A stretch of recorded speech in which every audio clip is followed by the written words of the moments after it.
Yeah. Let's do this.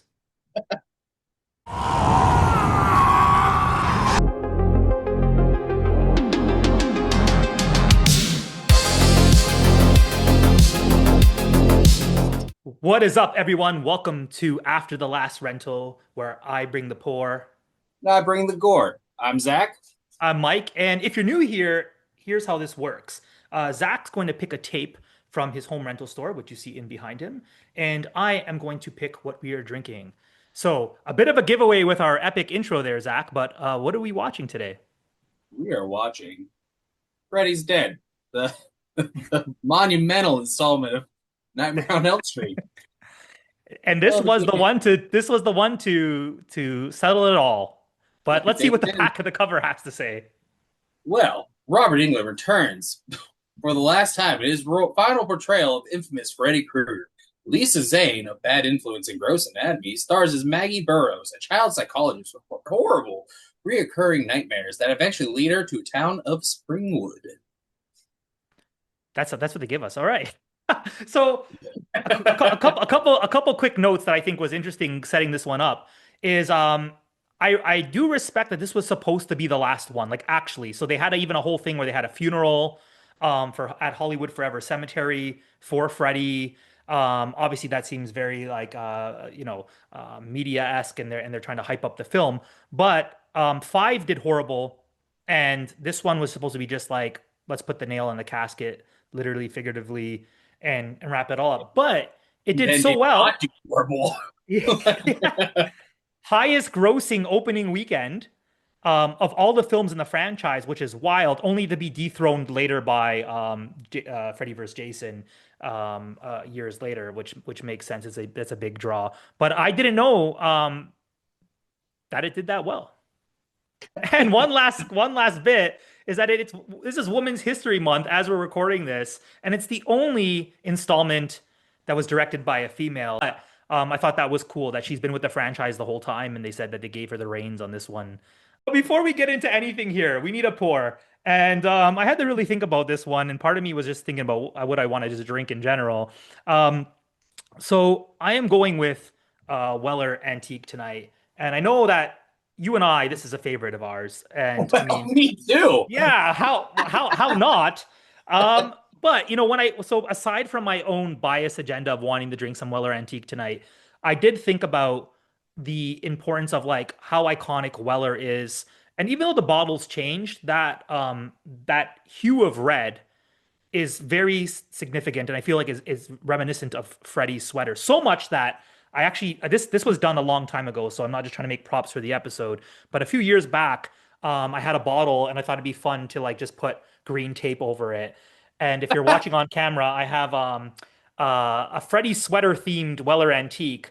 It's what the whiskey nerds would call tatorizing a bottle. But I just did it for fun for one of my pairings. Oh, my quick tie-in.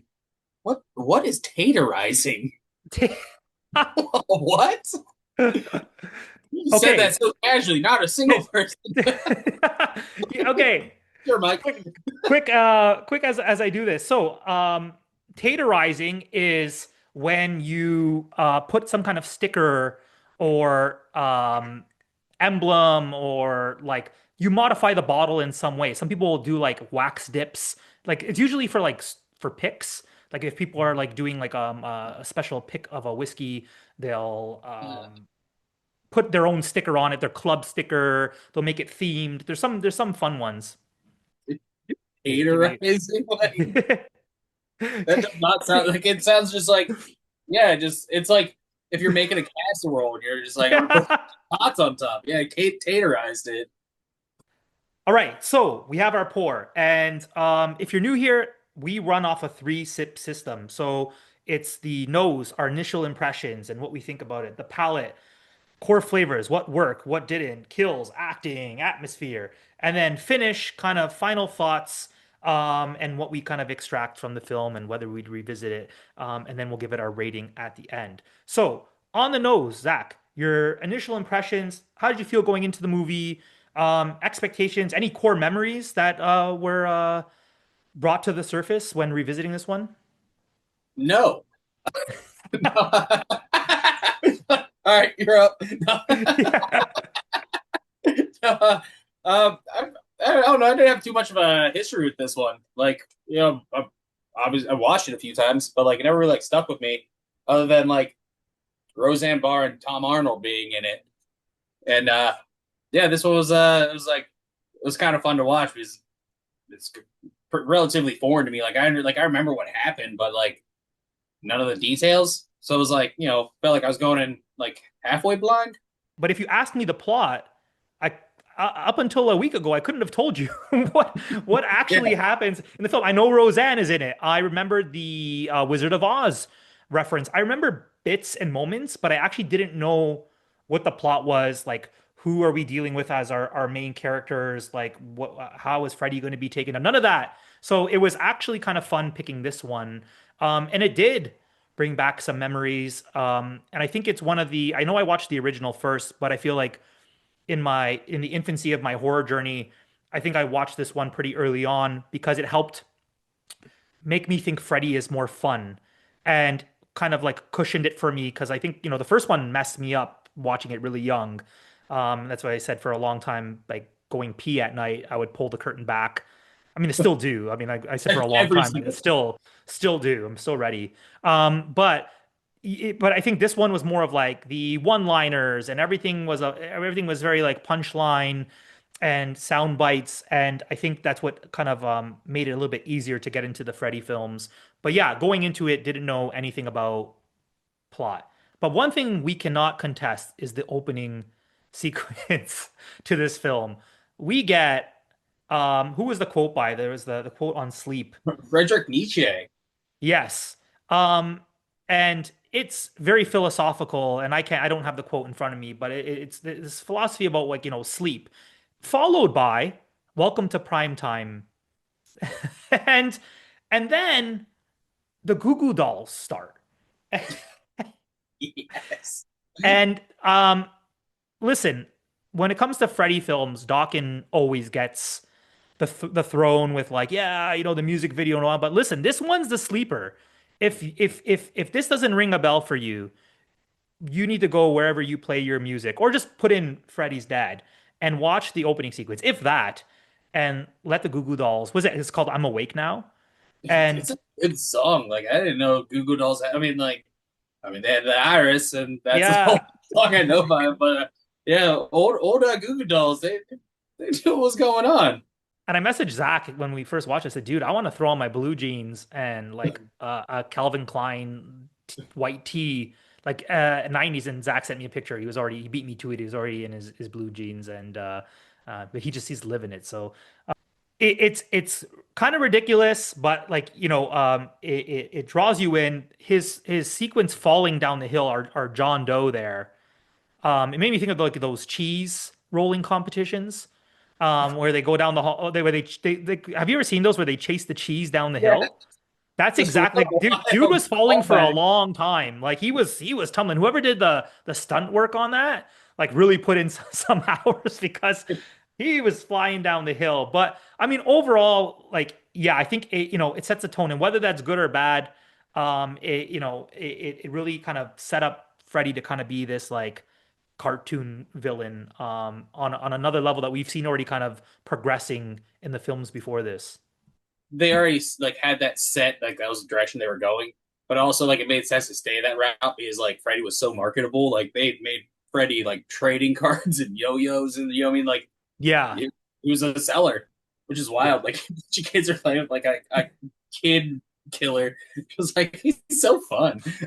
I always joke about that like we like when you remember the origin story before when he was on tea towels in people's homes, Yeah, like it's kind of messed up how this progression of how we got there, right? That like at first it's like, well, here's this child killer, and they insinuate that there was more to it with children, and then he just becomes like the king of one-liners, and he becomes a household name, and you can sell absolutely anything with a Freddy face on. So I have to remind myself of that too. Like you cannot lean into that as a franchise when, yeah, you've set this up over the last decade. yeah. like all right, well maybe we should ease on like the kid stuff. Yeah. Right? Like, At least for the first quarter of the film. I have so many pogs to sell. Like, Yeah. Pogs. But you also mentioned that there was like I didn't know this, like there was like a John Waters influence here and Lynch. So what was it that you kind of dug up on that? Because I didn't know about this. yeah, they were like the movie was like highly like inspired by like David Lynch and John Waters, like so much so like they like had like used a lot of the cast from like Crybaby. And like the lady that was sitting next to John Doe on the plane was originally supposed to be Divine, but like she died before they could do that. Oh wow. The director, she was involved with Crybaby. So like I mean she was involved with the Nightmare on Elm Street franchise, but was also involved with Crybaby. So there's that John Waters connection too. And we get a Johnny Depp cameo. So that could make more sense as to why he was maybe more compelled to Did you see what he's credited as in this movie? no. Oprah Noodle Mantra. Like just such a good name. I'm gonna I start feel using my new alias. all right. So if we're talking about things we like, we said like the intro, it's on brand for where Freddy's at this point in the 90s and being a household name. What are some of the other standouts for you in terms of like what really worked for you and you thought was a total positive with this film?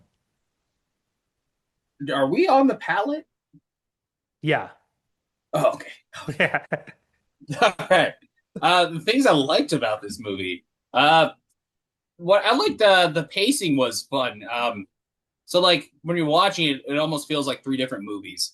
Like the beginning is super zany and like cartoonish, like the slapstick Freddy you like come to like kind of expect. And then like after they get out of Springwood, it gets like real moody and like I don't know, like the tone changes like drastically. Like the first half of the movie was so like what like like funny rather, and then like this one you're just like this is like am I supposed to be like feeling stuff like watching this movie? And then like the last bit is just like for the 90s, it's just like very 90s. The the one psychiatrist, I don't know the guy's name, I think but he just went by Doc. Like they just kept calling him Doc. perfect. Yeah, there so, you go. Yeah. so Doc was trying to find the one girl, and like Freddy like pops up. He's like, "Yo, I'm Freddy," and like Doc just beats the crap out of him with a bat. Like it's like the most like genuine reaction. It's like just like start wailing on him. Like, Yeah, even Freddy's like, yo, what's going on? I'm just getting beat with a bat. and like before that, Freddy does like a karate kick or something. And it's like, you ready for this? And he's like, does this like flip kick and just like whack. Just starts laying into him with a bat. It's so sick. And like that was it. Like Freddy didn't even like bounce back from me. He even like get or like he did like get at the guy a little bit. Then he woke up. He was like, "Hey, gotcha." Like I Yeah. beat the crap out of you with a bat. You think like But that was that's like that's why I love Doc so much because even earlier on, before he has the confrontation with Freddy, he's like kind of grounding the whole thing. He's been doing his research in like dream therapy, and he's kind of telling the girls like you can have more control over your dreams, and so once they're gearing up to it, I feel like anybody else who tried to sell the 3D glasses, which if you caught our epic intro there, like Zack early in our friendship sent me these, and these are the actual. If you're watching, I mean, you should be watching. This is like house party ad is on the front there. a Suburban perfect Commando, like amazing. That's how I knew me and Zach would be best friends because he just sent me cool stuff like this. Um, and so like implementing the 3D glasses, like Doc is like, yeah, you just got to put these on. You don't even imagine what these can do. And I'm like, no, just Doc's confidence. You're like, yeah, okay, cool. If anyone else tried to like shoehorn in these glasses, it wouldn't sell the same way. But it's that same confidence that like, he beats up Freddy with a bat and he's like, now I'm gonna just get out of the dream. See ya, I had this all planned. And Freddy's like, shit, he just beat the crap out of me and disappeared. So Doc yeah. gets extra points there. But yeah, no, like I like the dreams like where the original 3D effects were is when she puts the glasses on, and like it's funny watching like a 3D movie when like it's not in 3D, and Yeah. like you're like, oh that was supposed to come out at me. Oh, that was supposed to come out at me. And then like the part I like was when she goes into like Freddy's like head or like his past or his memories or something. Like his like mind has a security system. Like Yeah.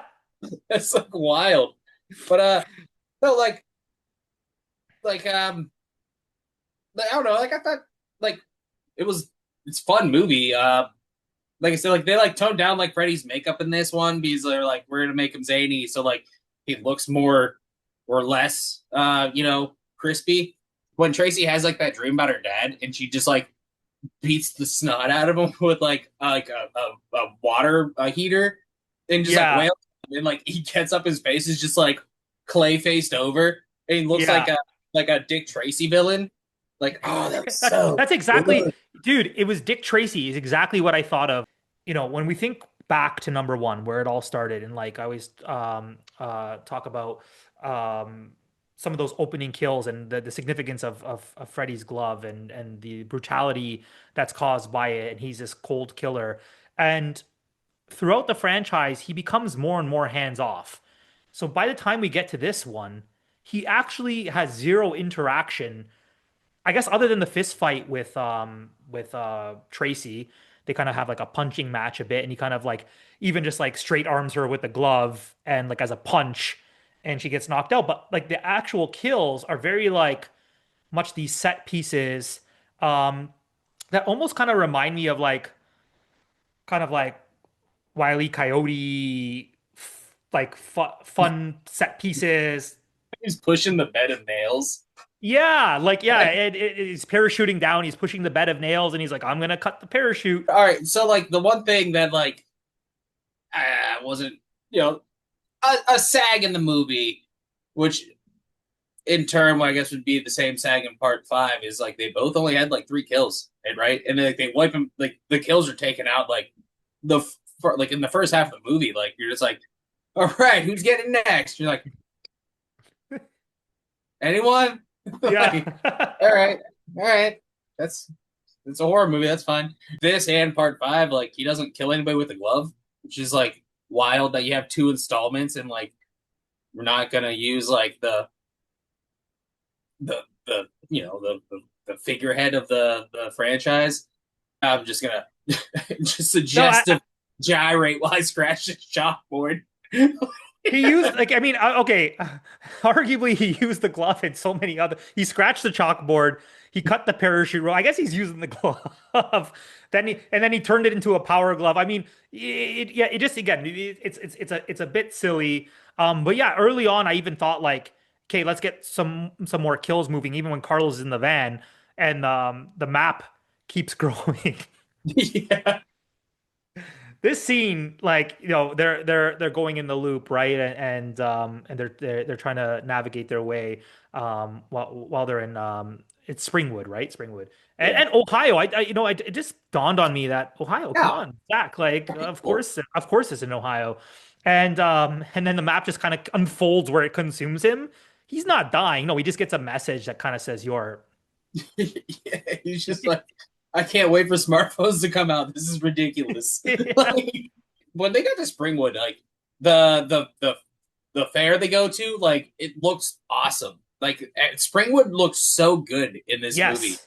It Yes. was like that's like you like really see like the David Lynch like John Waters come through. Like the way it looks so like unassuming and like out of time. Like it was awesome. And what's crazy is so I rewatched it, and then they I don't know if it's Spencer there or John Doe, but they're like they make a Twin Peaks reference at the Oh fair. yeah, yeah, yeah, yeah. Yeah, and I was like, cool, like so, like it makes perfect sense where like this inspiration came from. But I was definitely digging it, like kind of like what Springwood looks like now, and you have Tom Arnold and Roseanne running around, and it's been wiped of kids, but. Yeah, even though things were silly, at this point, I really liked this like Lynchian vibe that was going on. The one thing that confused me was like when um Lisa Zane, shout out to Billy Zane's sister, Yeah. she had like her repressed dreams where she like finds out that like Freddy was her dad. and like Freddy's like, I'm coming out of Springwood. He's like, every town has an Elm Street. Like, I didn't know that he was like stuck to Springwood. Like this dream demon that's like has to stay in county lines. Like, Yeah. that's really Well, confusing. It's like, I think that's a good point because, you and I have talked about how final installments, um, they should be wrapping everything up, but they all want to add something to the lore and the backstory. And this one goes hard in trying to now like establish like why Freddy Krueger turned bad and what kind of, and so the idea of like his daughter Maggie there being taken to an orphanage and taken away from him. But they keep trying to add these elements and then but they make these new rules that yeah, like he's confined to Springwood and now he's trying to get out to find other towns who that have an Elm Street. Anywhere geographically has an Elm Street he can yeah, attack. that was confusing. Like, he's like, when he was like, every town has an Elm Street, I was thinking, like, you can't leave Springwood? Like, what? Like, It's that I, it's that like, it's that like easy. You just move out. You just move. yeah, listen. You don't want to get to the paperwork with the Dream Police. They are sticklers about county lines. Like, Did you know that the original idea for this had the Dream Police?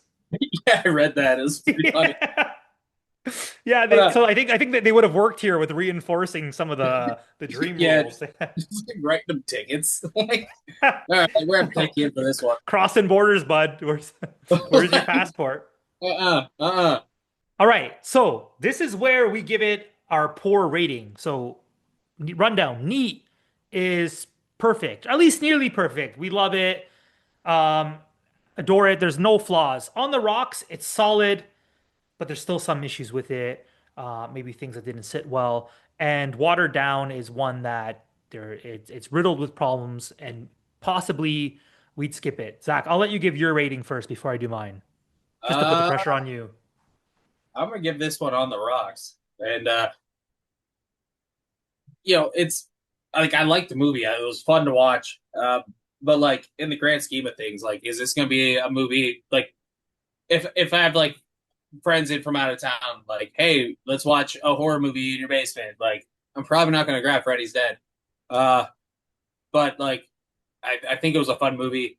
I think it's also a hard sell. Like to see like the good in this movie is probably harder than a lot of movies. But like, Yeah, Doc was awesome. Lisa Zane was awesome. The settings, the moving around. It lacked. Well, I don't know. Like if there's more kills in it, I'd have been like, all right, cool. But also like at that point, like you like the characters enough where like you're like a little like, oh, don't kill Doc. Oh my God. Who do you, not to get off subject here, yeah. but who do you think will win in a fight? Doc or Duke from Jason Goes to Hell? Wasn't that guy's Duke? Before you even said that, I was like, why do I know he's going there? Their names are similar, and they were both tough as nails. Man, I'm gonna say Duke uh Creighton. Duke, just because I feel like Duke's a little bit more like raw and rough around the edges, where like even though Doc can swing a bat, I feel like he was really banking on his intelligence and like weaving through like the dreams and stuff. But I think like, Duke could throw down if it's just like them two. But Duke also got you know murked pretty easily. Yeah, Also against Jason. yeah, you're right. However, other side of it, I think Duke was it Duke Creighton was his name, right? Yeah, Duke, right? Yeah. Uh, I think the other side, I feel like Duke would have the same thing I did, where you're like kind of underestimated, like, well, get a load of this nerd. Like, no, man, this this dude, Doc this throws dude could down. whoop you with a bat. But yeah, no, I'd give the movie on the rocks. I think you should watch it if you haven't. If Yeah. you watch it and really didn't like it, I think you should rewatch it because I don't think it's as bad as it's made out to be. Like, it's fun. Like, I think it had some of the best looking like environments of the Nightmare on Elm Street movies. Yeah. But yeah, it was good. It's fine. It was fine. Okay. Yeah, I'm gonna follow suit and also say on the rocks. I feel like it threw everything at the wall and like it's very telling of the times. And the things that I dislike, I simultaneously feel like it gives it some of its charm. You have 3D glasses, we have lore dumps, we got interesting kills that Freddy's not involved in, but they're interesting nonetheless. Tons of cameos. The one-liners are laid on thick. But like Freddy isn't scary. He's kind of become like a parody in himself. And but like I said, it felt good watching it, and it felt fun. So again, is it going to be the one that you pull out when you're hosting in those beautiful theater chairs there? Probably not. But it's definitely not one that I feel should be like overlooked or like crapped on as much as it's been. And I think it's one that like I think most people watching this, if you haven't watched in a while, you will find some joy out of giving this a watch again. I just realized the one of the biggest plot devices we didn't touch on at all was the fact that John Doe was a red herring, which was Yes. pretty good. If you made it this far and haven't watched it, I'm sorry. Uh, like, He is in fact John Doe is not Freddy's child, but yeah, the no, red herring. And again, maybe that idea of kind of like drawing our attention somewhere else, and then adding in the plot twist with Maggie was yeah, notable. I think it was like like that was like that made the movie like I remember it wasn't him, but like if I didn't know it was him and watched it with a like not as like an 11-year-old kid for the first time, like I think I'd have liked it like that twist a lot more. You know, I mean, I'd appreciated it more rather. yeah. And it doesn't matter because Doc's still canonically still alive. Yeah, So he's there. All right, so that's it for this episode of After the Last Rental. If you dig what we do here, remember to follow, comment. More importantly, let us know. Look, Zach has a plethora of tapes in behind him. I want to know in the comments what movie Zach should pick for future episodes. We might listen to you. We might not, but I want to hear what you would pick from Zach's video store. If you're not already, follow Whiskey Morgue on Instagram, follow Terrorax Video. But until next time, keep your tapes rewound and your glasses full. Zach, cheers, brother. cheers.